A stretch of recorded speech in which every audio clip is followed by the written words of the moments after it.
mu je zo mu je sai mu samu mu kafa dan na san malam dan liti shi ma je zai kafa nasa a can sai yayi yanzu kawo mana su wa'innan cikin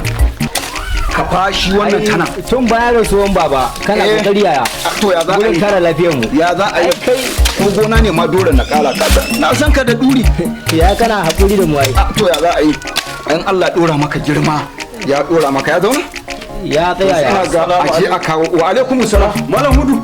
barka dai ya gaji lafiya kala gida lafiya malam tanimu lafiya sanni da yara ya aiki kai sannu sannu fa malam hudu me nake gani kuma wallahi wai muna so da mu dan yi dabara ne to na menene fa ka san yaya akwai kokari gwamnati ta raba gidan sauro ma iyalan mu a sosai sai Allah sa iyali na ta samu shine nace bari mu yi sauri mu zo mu samu su na saboda mu fita a hakkin su shi gidan sauran da aka yi kenan za mu rataya shi in sun zo su shiga mu ma mai baccin mu ita iyalin kan bata maka bayanin inda da a san shi bane to bayani ya wuce nawa kai malam hudu amma dakikanci bai ba to kaji dan hasada malam hudu din matan ka bata samu ba kawai ya faɗa mana malam hudu yayi wannan tun da ban ya yake so ya dora ina zuwa kai in ban sa ya zan yi da shi to in ban sa anan ba ya zan yi da shi malam hudu tsakani da Allah gidan sauron nan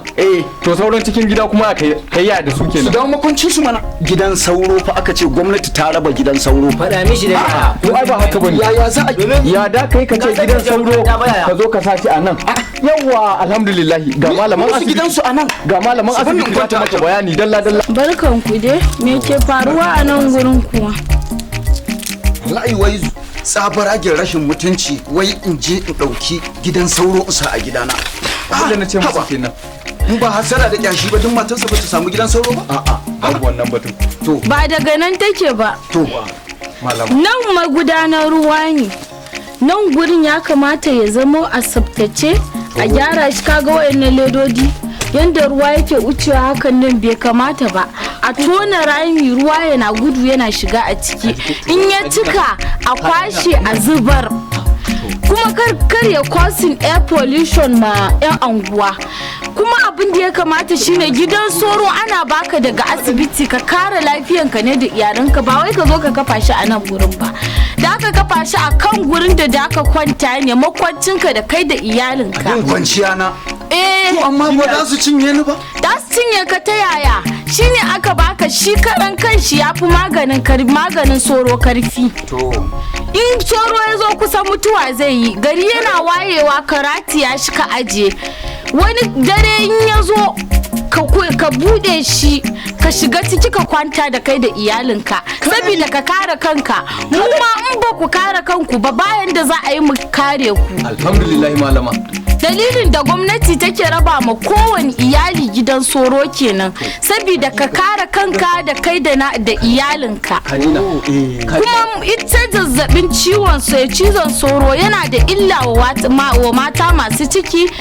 ko makai din ma yana nan da illa ita kwayar cuta ne mai mugun karfi kuma yana iya karya garkuwar jikin mutum gaskiya ne sai malam dala tana da juna biyu to ka gani ko malam hudu